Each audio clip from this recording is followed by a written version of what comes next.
Hey, welcome to my channel. My name is Amanda Dittlinger. That's my pug Watson, who I guess doesn't want to be in the video after all.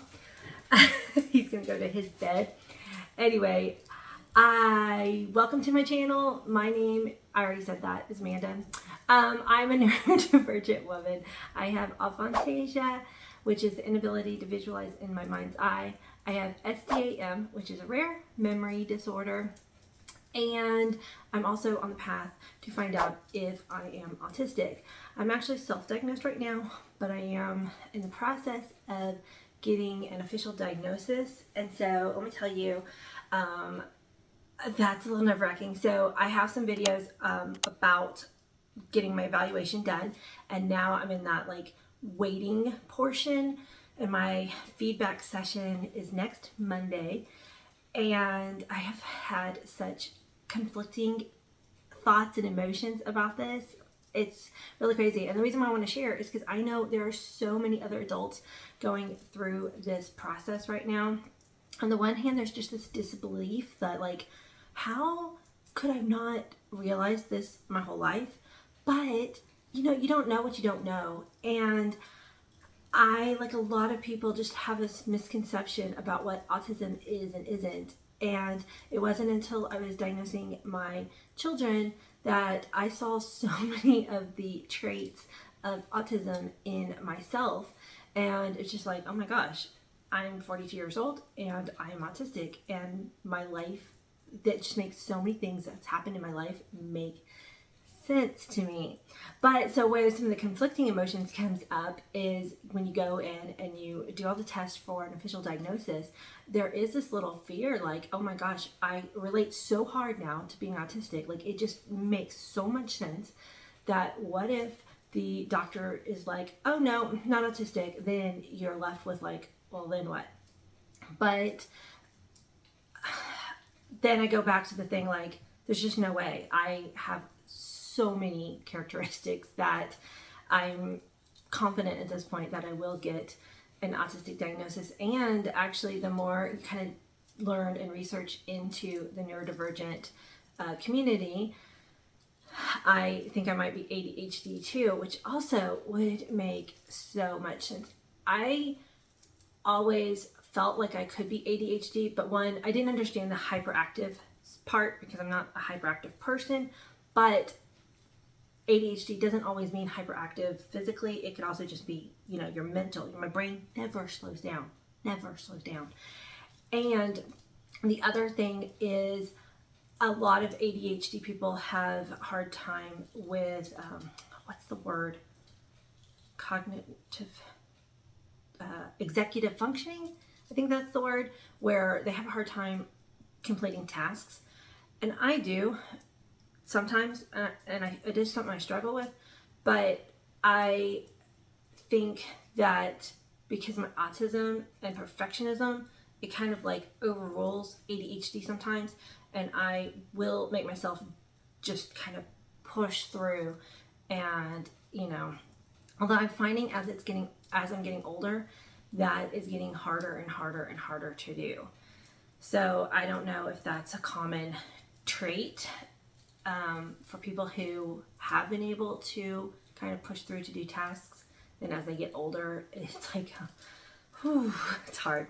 But let's get back to the topic of this video, which is part 3 in my series of autistic traits that I have that you might relate to. So I'm not a medical channel. This is not an official diagnosis, but if you think you might be autistic and you are doing your research, one of the best things is to follow other accounts of autistic people and see what you relate to and what you don't. So just to start off, this is what I'm stimming with right now. I love these little magnets, non-sponsored. It's from a company called Specs. This is 512 teeny tiny little magnet balls, and they're just so soothing. And this is my stuffy that my husband got me. His name is Kitty. I love this dragon. Okay, so number 1. So it's a very common trait for autistic people to have a hard time either making or keeping friends. I've always been really good at making friends or acquaintances. I've always struggled my entire life with keeping friends. Now, I want to add a caveat that I have some really amazing friends in my life right now, and I'm very, very lucky, and I am so thankful that I think as I'm getting older, I am learning to choose friends and spend my time with people who also give back to me. So it's like friendships have to be a give and take. And I used to be the kind of person who's like, if anybody showed attention to me, it would be like, oh, they're my friend.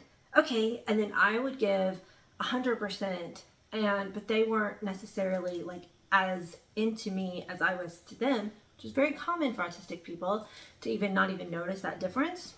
And then, of course, because the enthusiasm on one side doesn't match the enthusiasm on the other side, the friendships would end. Or a lot of times I've gotten ghosted before I even know what the term ghosted was. And I think a lot of times it was because I've been too much for certain people and, things like that. So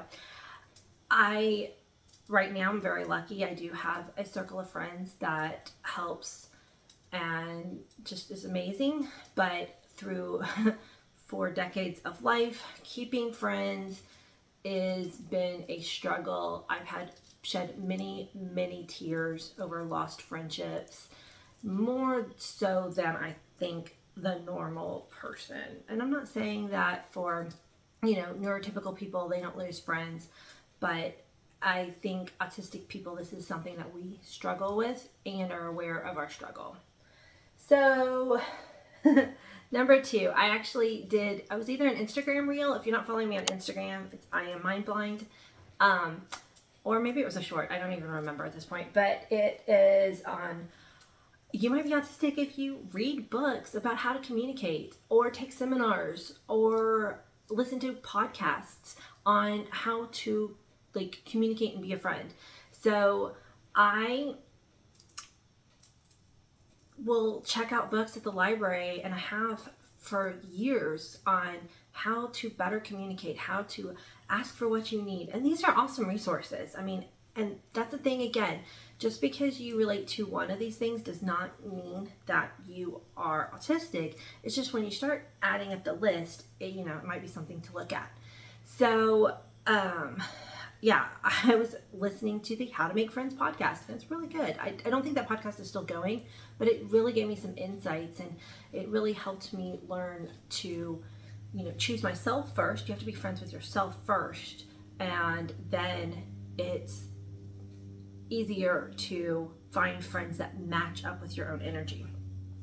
And then I love personal development courses. I've been taking them ever since I was a teenager, and the particular one that I've been involved with is Landmark Education, and it really helps give scripts to difficult situations and difficult communication. At its core, I feel like Landmark is a communications course, and a lot of times autistic people have a hard time communicating, so taking courses on communication really can help integrate into a society and kind of almost hide the fact that you're autistic, but sometimes that's okay. I feel it's like you've got to have techniques and mechanisms to get through life, right? Okay, number 3. Oh, my nose is itching. Okay, number 3. So autistic people tend to have comfort foods or will want to eat the same food day in and day out. So I actually kind of differ a little bit on this because I love, and a lot of things with autism is a spectrum of hyper or hypo. And my kids both are hypo with taste. They really, really want bland foods. And I love extremely flavorful, intense flavors. But throughout my entire life, I've always anchored onto one food at a time. I can't remember if it was 5th grade or 8th grade. I remember it was right before I was about to go to the next level. So it was either, 5th grade is the end of elementary school, or 8th grade is the end of middle school. It's one of those 2 years. I don't remember which one, but I think it was 5th grade. I had a bologna sandwich literally every day for lunch that entire school year, and I haven't had a bologna sandwich ever since. Right now, I am stuck on breakfast. I've had the same breakfast pretty much almost every day for probably 3 years now. Now, you know, if I'm on vacation or I can't or whatever, I will eat something else, but it does feel wrong. It feels upsetting, and a lot of times, like, I will then have that breakfast for lunch if I can. You know, like, I like to have that anchor food, and then the rest of the day, I want all kinds of new flavors.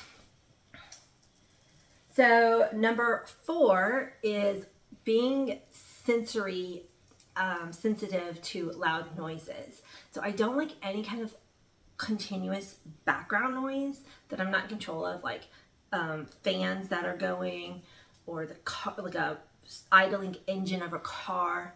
But I also cannot stand sudden, sharp, loud noises. Like when my husband turns on the TV and the volume was set really loud and it's like really loud at first, I'm like, oh, I just, my whole body shudders. Or if my dog is being really, really quiet and he hears a noise that I don't hear and he barks out of like what feels like nowhere, then I just like, it's like ice picks in my brain. I cannot stand sudden loud noises. It's just so painful to me. All right. And the last one, I've got my list over here for this video, and I'll do another one of these because my list is like up to 80 now. So the last one for this list is I get really upset when a part of a set goes missing. So if you have like a set of something, like maybe there should be 8 dishes in this, you know, dining set, and one of them breaks, it really bothers me. Or this summer I was going camping and there was a part of the camping equipment, I'm trying to remember what it was now, but it couldn't find it, and it was super inconsequential. Like, it wasn't a big piece or anything, but just to know that it was missing, like, my brain got stuck on it for like 3 days. It's like, Amanda, just let it go. Let it go. It's fine. That part can be replaced, or it's not even needed. But anytime a part of a set gets separated or broken, my brain can really get stuck on it and has a hard time like moving on from that. So those are my 5 traits that I'm going to share in this video that make me feel like I am autistic. And make sure you hit that subscribe button, because, you know, I will vlog about my feedback session next Monday. And I also do lots of videos on, like I said, aphantasia and SDAN. And I will see you on the next one. Bye, guys.